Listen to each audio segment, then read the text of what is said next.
नमः शिवाय। हर हर महादेव। पिछली वीडियो में आपने श्रावण मास महात्म्य अध्याय 4 का श्रवण किया था। आज इस वीडियो में आप सुनेंगे श्रावण मास महात्म्य अध्याय 5, जिसमें श्रावण मास में किए जाने वाले विभिन्न व्रत अनुष्ठान और रविवार व्रत वर्णन में सुकर्मा द्विज की कथा बताई गई है। ईश्वर बोले, हे सनत कुमार, करोड़ पार्थिव लिंगों के महात्म्य तथा पुण्य का वर्णन नहीं किया जा सकता। जब मात्र एक लिंग का महात्म्य नहीं कहा जा सकता तो फिर करोड़ लिंगों के विषय में कहना ही क्या। मनुष्य को चाहिए कि करोड़ लिंग निर्माण असमर्थता में 1,00,000 लिंग बनाएं या 1000 लिंग या 100 लिंग ही बनाएं। यहाँ तक कि एक लिंग बनाने से भी मेरी सनिधि मिल जाती है। षडाक्षर मंत्र से 16 उपचारों के द्वारा भक्तिपूर्ण मन से भगवान शिव की पूजा करनी चाहिए।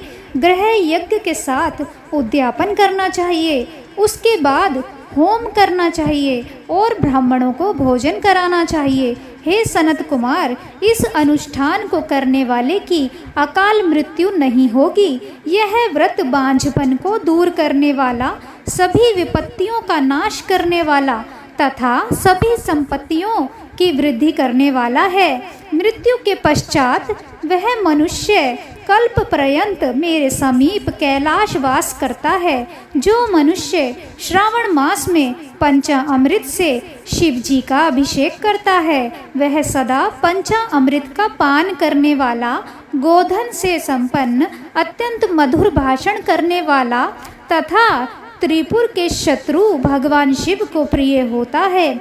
जो इस मास में अनुदान व्रत करने वाला तथा अविषयान ग्रहण करने वाला होता है, वह व्रीहि आदि सभी प्रकार के धान्यों का अक्षय निधि स्वरूप हो जाता है। पत्तल पर भोजन करने वाला श्रेष्ठ मनुष्य सुवर्ण पात्र में भोजन करने वाला तथा शाक को त्याग करने से शाक करता हो जाता है। श्रावण मास में केवल भूमि पर सोने वाला कैलाश में निवास प्राप्त करता है। इस मास में एक भी दिन प्रातः स्नान करने से मनुष्य को 1 वर्ष स्नान करने के फल का भागी कहा गया है। इस मास में जितेंद्रिय होने से इंद्रिय बल प्राप्त होता है। इस मास में स्फटिक, पाषाण, मृत्तिका, मरकतमणि, पिष्ट, पिठी, धातु, चंदन, नवनीत आदि से निर्मित अथवा अन्य किसी भी शिवलिंग में, साथ ही किसी स्वयं आविर्भूत न हुए लिंग में श्रेष्ठ पूजा करने वाला मनुष्य सैकड़ों ब्रह्म हत्या को भस्म कर डालता है। किसी तीर्थ क्षेत्र में सूर्य ग्रहण या चंद्र ग्रहण के अवसर पर 1,00,000 जप से जो सिद्धि होती है, वह इस मास में एक बार के जप से ही हो जाती है। अन्य समय में जो 1000 नमस्कार और प्रदक्षिणाएं की जाती हैं, उनका जो फल होता है वह इस मास में एक बार करने से ही प्राप्त हो जाता है। मुझको प्रिय इस श्रावण मास में वेद पारायण करने पर सभी वेद मंत्रों की पूर्ण रूप से सिद्धि हो जाती है। श्रद्धा युक्त होकर इस मास में 1000 बार पुरुष सूक्त का पाठ करना चाहिए अथवा कलि युग में उसका 4 गुना पाठ करना चाहिए अथवा वर्ण संख्या का 100 गुना पाठ करना चाहिए अथवा वह करने में असमर्थ हो तो आलस्यहीन होकर मात्र 100 पाठ करने चाहिए। ऐसा करने वाला मनुष्य ब्रह्म हत्या आदि पापों से मुक्त हो जाता है। इसमें कोई संदेह नहीं है। गुरु पत्नी के साथ संसर्ग जन्य पाप के लिए यही महान प्रायश्चित है। इसके समान पुण्यप्रद, पवित्र तथा पापनाशक कुछ भी नहीं है। पुरुष सूक्त के जप के बिना इस मास में एक भी दिन व्यतीत नहीं करना चाहिए। जो मनुष्य इस फल को अर्थवाद कहता है, वह नरकगामी होता है। इस महीने में समिधा, चारू, तिल और घृत से ग्रह यज्ञ होम करना चाहिए। शिव के रूपों का भली भांति ध्यान आदि करके धूप, गंध, पुष्प, नैवेद्य आदि से पूजन करना चाहिए और अपने सामर्थ्य के अनुसार कोटि होम, लक्ष्य होम अथवा 10 सहस्त्र होम करना चाहिए।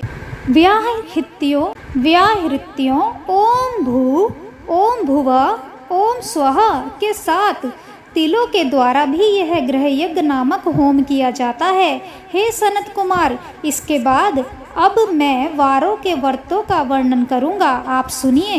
हे अनघ, उनमें सर्वप्रथम मैं आपको रविवार का व्रत बताऊंगा। इस संबंध में लोग एक प्राचीन इतिहास को कहते हैं। प्रतिष्ठानपुर में सुकर्मा नामक एक द्विज था। वह दरिद्र, कृपण तथा भिक्षावृत्ति में लगा रहता था। एक बार वह धान्य मांगने के लिए घूमते घूमते नगर में गया। उसने किसी एक गृहस्थ के घर में मिलकर रविवार का उत्तम व्रत करती हुई स्त्रियों को देखा। तब उसे देखकर वे स्त्रियां परस्पर कहने लगीं कि इस पूजा विधि को शीघ्रतापूर्वक छिपा लो।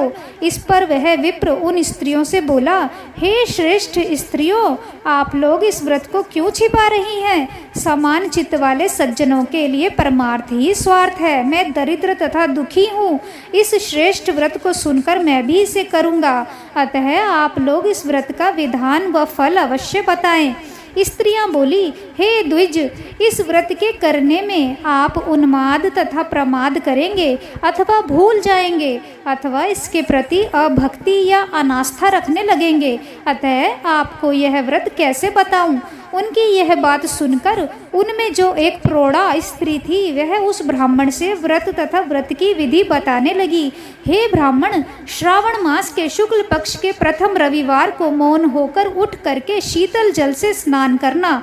उसके बाद अपने नित्य कर्म संपन्न करके पान के एक शुभ दल पर रक्त चंदन से सूर्य के समान पूर्ण गोलाकार 12 परिधियों वाला सुंदर मंडल बनाएं। उस मंडल में रक्त चंदन से संज्ञा सहित सूर्य का पूजन करें।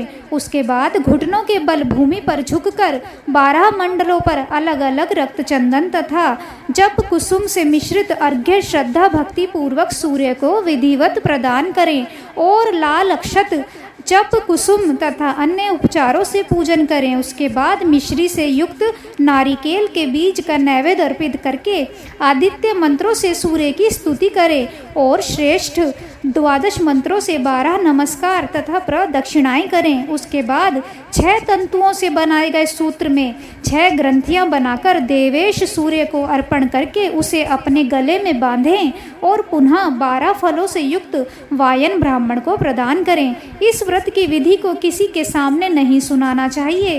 हे विप्र, इस विधि से व्रत के किए जाने वाले धनहीन व्यक्ति धन प्राप्त करता है, पुत्रहीन पुत्र प्राप्त करता है, कोढ़ी कोढ़ से मुक्त हो जाता है, बंधन में पड़ा व्यक्ति बंधन से छूट जाता है, रोगी व्यक्ति रोग से मुक्त हो जाता है। हे विपेंद्र, अधिक कहने से क्या प्रयोजन? साधक जिस जिस अभिष्ट की कामना करता है वह इस व्रत के प्रभाव से उसे मिल जाता है। इस प्रकार श्रावण के 4 रविवारों और कभी कभी 5 रविवारों में इस व्रत को करना चाहिए। इसके बाद व्रत की संपूर्णता के लिए उद्यापन करना चाहिए। हे विपेंद्र, आप भी इसी प्रकार करें, इससे आपकी सभी कामनाओं की सिद्धि हो जाएगी। उसके बाद उन प्रतिव्रताओं को नमस्कार करके वह ब्राह्मण अपने घर आ गया।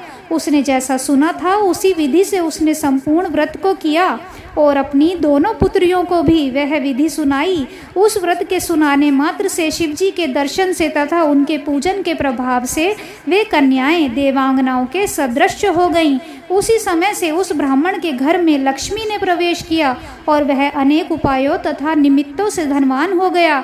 किसी दिन उस नगर के राजा ने ब्राह्मण के घर से होकर राजमार्ग से जाते समय खिड़की में कड़ी उन दोनों सुंदर तथा अनुपमेय कन्याओं को देख लिया। तीनों लोकों में कमल, चंद्रमा आदि जो भी सुंदर वस्तुएं हैं उन्हें वे दोनों कन्याएं अपने शरीर के अवयवों से तिरस्कृत कर रही हैं। उन्हें देखकर राजा मोहित हो गए और क्षण भर के लिए वहीं खड़े हो गए। ब्राह्मण को शीघ्र बुलाकर उन्होंने दोनों कन्याओं को मांग लिया। तब उस ब्राह्मण ने भी हर्षित होकर दोनों कन्याएं राजा को प्रदान कर दी। उस राजा को पति रूप में प्राप्त करके वे कन्याएं भी प्रसन्न हो गईं। वे स्वयं इस व्रत को करने लगी और पुत्र पौत्र आदि से संपन्न हो गईं। हे मुने, महान ऐश्वर्य देने वाले इस व्रत को मैंने आपसे कह दिया। हे विधि नंदन, जिस व्रत के श्रवण मात्र से मनुष्य सभी मनोरथों को प्राप्त कर लेता है उसके अनुष्ठान करने के फल का वर्णन कैसे किया जाए? इस प्रकार श्री स्कंद पुराण के अंतर्गत ईश्वर सनत कुमार संवाद में श्रावण मास महात्म्य में प्रकीर्णक नाना व्रत रविवार व्रत आदि कथन नामक 5वां अध्याय पूर्ण हुआ। हर हर महादेव। वीडियो पसंद आए तो वीडियो को लाइक शेयर कमेंट ज़रूर करें, और यदि आपने अभी तक हमारे चैनल को सब्सक्राइब नहीं किया है तो आज ही चैनल को सब्सक्राइब कर लीजिए, साथ ही बेल आइकन को भी प्रेस कर दीजिए, जिससे हमारी आने वाली सभी नई वीडियोस की जानकारी आपको सबसे पहले मिले। राधे राधे।